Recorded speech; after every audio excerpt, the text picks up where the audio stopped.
En Onda Regional de Murcia, las píldoras de economía doméstica del ICREF.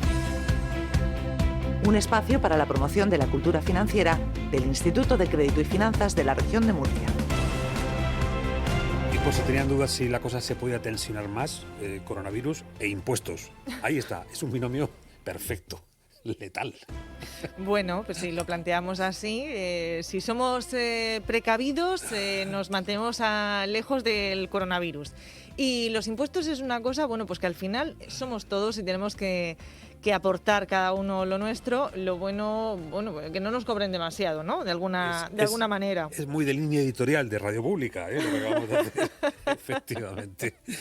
Bueno, vamos a describir esta cuestión con un detalle, en principio, pues que no se puede exonerar, es que no todo el mundo tiene que hacer la declaración de la renta, y es lo que vamos hoy a descubrir, ¿no? Venga. ¿Quién está obligado a hacer declaración de la renta? Efectivamente, lo primero que hacemos es saludar a nuestro compañero Luis Alberto Marín, porque es compañero de esta casa y en esta sección. Buenos días. Buenos días, casi en nómina. Hombre, casi, eso lo estamos negociando, eso estamos en ello. No hace falta, yo encantadísimo, gratis et amore, encantadísimo, como muy siempre. Bien, muy bien. Bueno, haga usted los honores. ¿Quién nos acompaña hoy para aclararnos todas las dudas? Bueno, pues hoy, como siempre, tenemos un invitado de lujo, de excepción, es don Pedro Manresa, que es el jefe de la dependencia de gestión de la Agencia Especial de Administración Tributaria en Cartagena, y por tanto pues es una de las personas que más luz nos puede aportar sobre este aspecto tan interesante que habéis comentado. Así que creo que ya nos está escuchando don Pedro. Pedro, ¿qué tal? Un saludo, buenos días. Hola, buenos días. ¿Qué tal?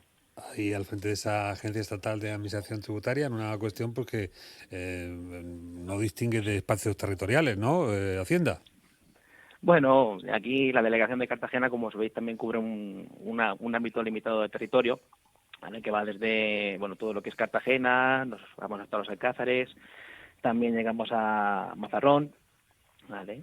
Y ese es en principio el ámbito que cubrimos. Sin embargo, pues todo lo que es la agencia tributaria es una agencia estatal, ya sabéis que presta servicio en todo el territorio nacional. Uh-huh.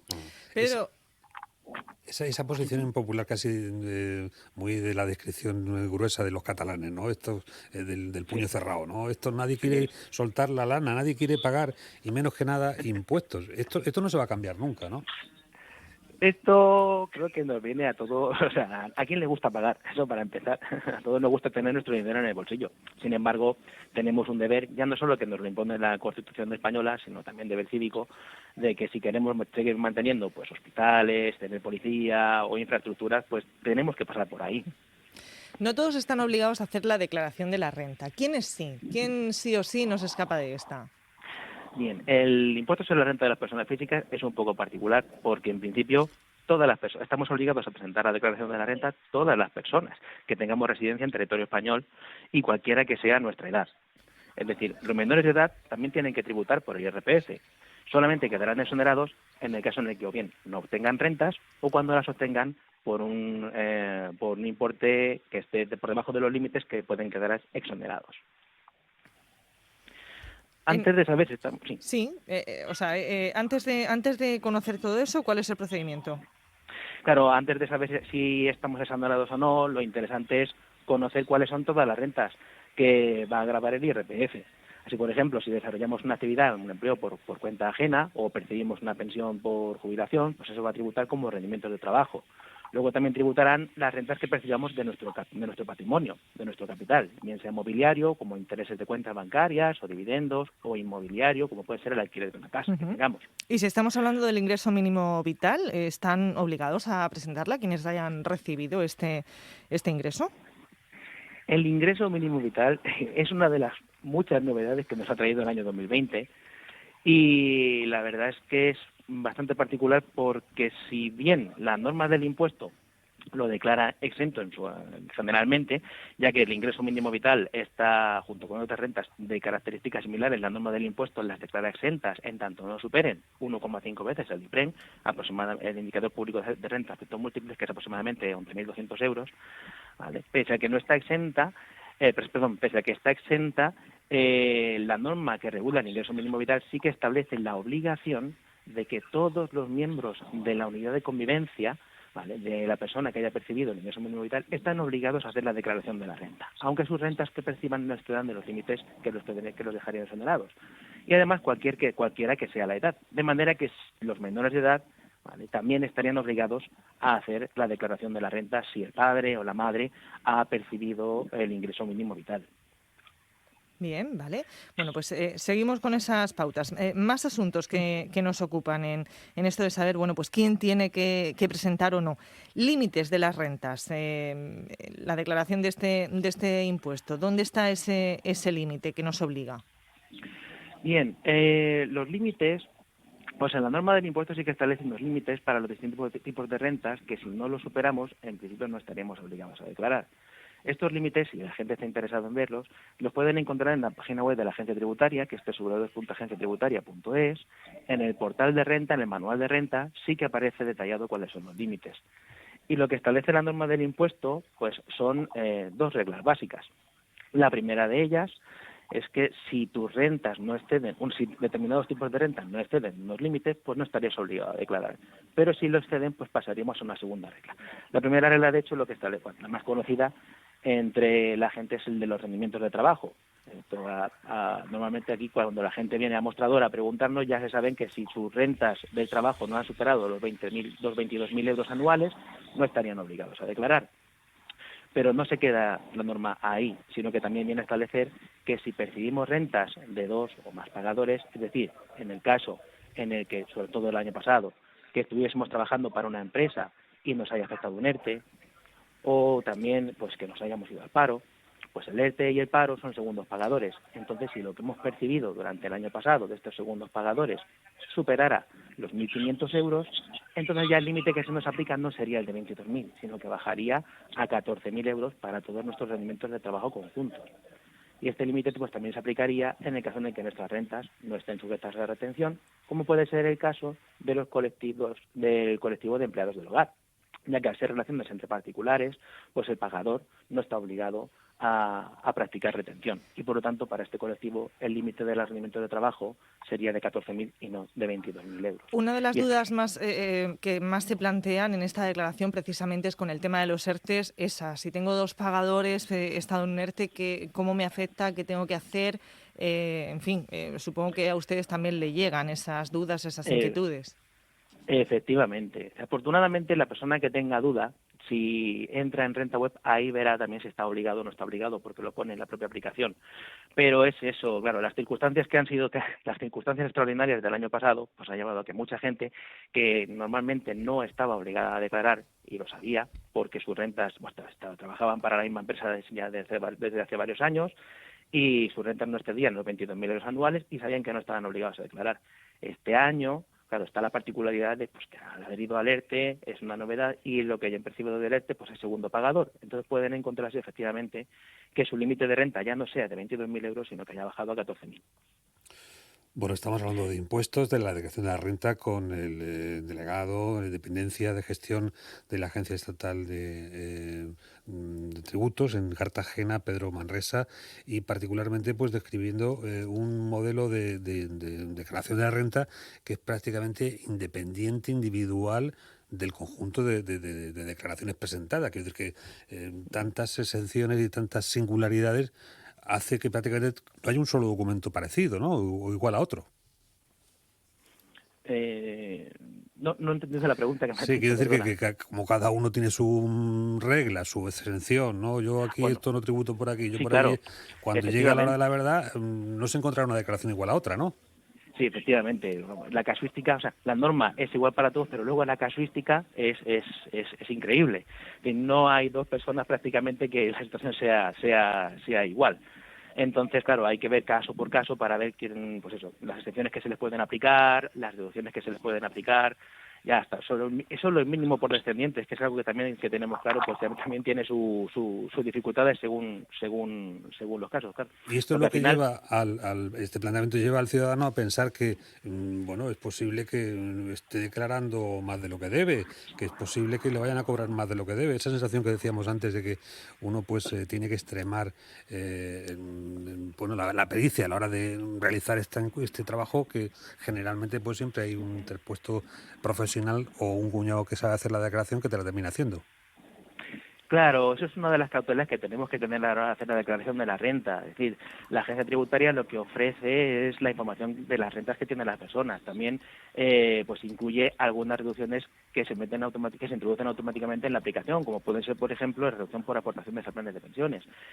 Pero claro, luego hay que estar pendiente de que se hayan incluido otras deducciones. Para eso es necesario conocer lo que puedes aplicarte. Y yo he mencionado al principio también el manual de renta. Ahí es bastante interesante porque sí que te viene a explicar las deducciones que te puedes aplicar, ya no solamente las estatales, sino también las autonómicas. Y tiene ahí pues los requisitos que tienes que aplicarte, o sea, lo tiene todo. Con lo cual, lo recomendable sería pues que la gente mirase o echara un ojo a ese manual para saber si hay alguna deducción que podría aplicarse. Ujú. Otra cuestión, hemos hablado antes de esas 2 reglas para no declarar, que establece pues la ley de impuestos. ¿Cómo funciona esta aplicación de la que nos hacía antes ese comentario? Sí, bueno, como decía antes, la norma sí que establece 2 reglas, ¿vale? La primera, pues la que es relativa a los rendimientos de trabajo, rendimientos de capital, ¿vale? Esta es una serie de límites que si no los excedíamos, ¿vale? Pues entonces íbamos a una segunda regla en la que establece un límite general de 1.000 euros para todos los rendimientos y las ganancias y un límite de 500 euros para las pérdidas patrimoniales. De manera que si no cumplimos ninguna de las 2 reglas, pues estaríamos obligados a tributar. Ahora,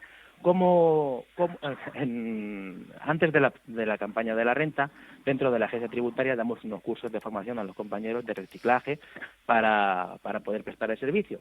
Y cuando llega a este punto de la obligación de declarar, pues la norma lo regula y lo deja bien claro, pero a veces no está tan claro. Entonces, una compañera en una ocasión, cuando estaba dando los cursos, me sugirió una idea que cogió de un profesor de universidad, en la que explicaba cómo funcionaba el mecanismo de la obligación de declarar en cuanto a los límites. Y lo que decía es que tenemos que entenderlo como si fuera un armario. Entonces abrimos la primera de las puertas y nos encontramos dentro de distintos cajones que va a ser cada uno con su etiqueta del tipo de renta y cada uno tiene un tamaño. Entonces intentamos meter todas nuestras rentas en esos cajones. Si cabe, no estamos obligados a declarar. Y si no cupiesen, entonces sacamos todas las rentas, cerramos esa puerta y abrimos la segunda puerta, que sería la segunda regla. Igualmente nos encontramos una serie de cajones dentro, con cada etiqueta de las rentas que podemos meter y distintos tamaños. Y volvemos a intentar meter todas nuestras rentas. Si cupiese, pues entonces no estaríamos obligados. Y en el caso de que no cupiese tampoco, en esa segunda puerta, entonces estaríamos obligados a hacer nuestra declaración del impuesto. También, al margen de los límites, si queremos aplicarnos una deducción por la imposición o las deducciones por aportaciones a planes de pensiones, o hemos realizado otras aportaciones a planes de previsión social, o hemos hecho también aportaciones a patrimonios protegidos de personas con discapacidad y queremos aplicarnos la reducción, aunque nuestras rentas no superen los límites, ¿vale?, estaríamos obligados a declarar. Esto nos produce alguna situación curiosa en la plataforma de renta. Bueno, estamos allí pues haciendo las declaraciones para los ciudadanos que vienen. Sí que se da el caso, alguna vez, no falla el año, en el que viene el operador asustado a buscar al coordinador explicando pues que la persona que tiene delante está claro que sus rentas no superan los límites, con lo que no estaría obligado. Sin embargo, la aplicación de renta web dice que sí que está obligado. Y encima le sale a pagar. Entonces, nada, pues vamos para allá, todo el mundo está nervioso, hay que mantener la calma. Y repasando luego la declaración de la renta, vemos que se ha colado una reducción, por ejemplo, pues para la base imponible por aportaciones a planes de pensiones. Y entonces también esto que se tenga en cuenta que es quitándola, ¿vale?, quitando esa reducción, en este caso, se solucionaba y Renta Web decía que no estaba obligado a declarar. Uh-huh. Bueno, la declaración de la renta hoy, la temática pues era muy sencillita porque estábamos refiriéndonos exclusivamente a los que tienen posibilidad de no presentarla, los que están exentos de esa presentación, que son esos supuestos que acabamos de conocer y en esas características. Por volumen de declaraciones, ¿en qué porcentaje de contribuyentes estamos hablando que estarían en este supuesto? Son pocos. Realmente la incidencia que ha tenido esto, que nos hemos encontrado en la campaña de la renta, pues si atendemos unas 120 citas diarias, en la plataforma de la renta, pues a lo mejor durante toda la campaña, cuando estábamos entonces atendiendo de forma presencial durante 2 meses, pues podrías encontrarte 3 o 4 que estuviesen en esta situación. Está bien, ¿no, Luis Alberto? Qué buena trampa, ¿eh? Sí, es que es eso, la aplicación lo introduce, entonces, claro, si te aplicas ese derecho, estás obligado a declarar. Ya. Pero si lo quitas y tu renta no excede, pues entonces estás exonerado. Ya. Eso, bueno. También otra de las cosas, también en este aspecto sobre todo, cuando llega la declaración de la renta, otra cosa curiosa, que si vas a solicitar la devolución, o sea, si tu renta si no estás obligado por no exceder los límites y tu declaración de la renta se ha de devolver y quieres solicitar la devolución, estás obligado a presentar la declaración de la renta. ¿Qué quiero decir con esto? Que cuando llegan estas épocas, mi familia, por ejemplo, me preguntan, oye, ¿estoy obligado a hacer la declaración de la renta? O no, o algunos que saben directamente que no están obligados a hacer la declaración de la renta. Yo siempre les digo, entrad en Renta Web y mirar. Nadie os va a cobrar por mirar. Y encima os podéis llevar una alegría, porque vas a ver, te puedes encontrar dos casos. Que no estés, o sea, no sabes que no estás obligado, aunque lo tengas muy claro, sabes que no estás obligado, y te puedes encontrar dos casos. Que te salga a pagar y no estás obligado. Te vas a poner contento, porque no estás obligado a presentar la declaración. Y eso es una alegría. Y Pero asomarse no implica tampoco ningún registro, ¿no? No te hacen una foto. No, claro, no tienes que hacer nada. O sea, por entrar y mirar, ni te cobra nadie, ni pasa absolutamente nada. Ni estás en el fichero, ¿no? Claro, nada. Y luego la segunda opción, que te puede llevar una alegría aún mayor, que es que entras a mirar y encima te encuentras que te sale a devolver, efectivamente. Eso es fantástico. Claro. Eso. Bueno, pues como decimos... Lo que está diciendo Sí, Pedro, Luis. y lo que tú decías, Adolfo, es que es importantísimo ponerse en buenas manos, bien sea de la agencia tributaria, bien sea de profesionales cualificados, pero es vital porque nos va mucho en juego. Nos va mucho en juego el hacerla bien o mal. Claro. Efectivamente. Bueno, eso seguramente abundaremos en próximas semanas en estas píldoras de economía doméstica del ICREF, ¿no? Para ya adentrarnos en la primera división, ¿no? De lo que es, venga, vamos a ver, contribuyente puro y duro. Seguiremos en ello, sí, señor. En cualquier caso, ha sido muy grato pues encontrarnos con Pedro Manresa en esa agencia estatal de administración tributaria en su sede de Cartagena y bueno, pues aclarar estos detalles referidos a las personas que no tienen necesidad de presentar la declaración de la renta, que son pocas, pero también es bueno saberlo y celebrarlo, ¿no? En la medida de lo posible. Sí. Don Pedro, muchísimas gracias. Tenga un buen fin de semana. Muchísimas gracias a ustedes. Luis Alberto, vamos a ver qué tenemos la semana que viene. Vamos a seguir divulgando economía doméstica. Cosas chulas, ya veréis. Buen fin de semana, amigos. Un abrazo, igualmente. Cuidaros, adiós.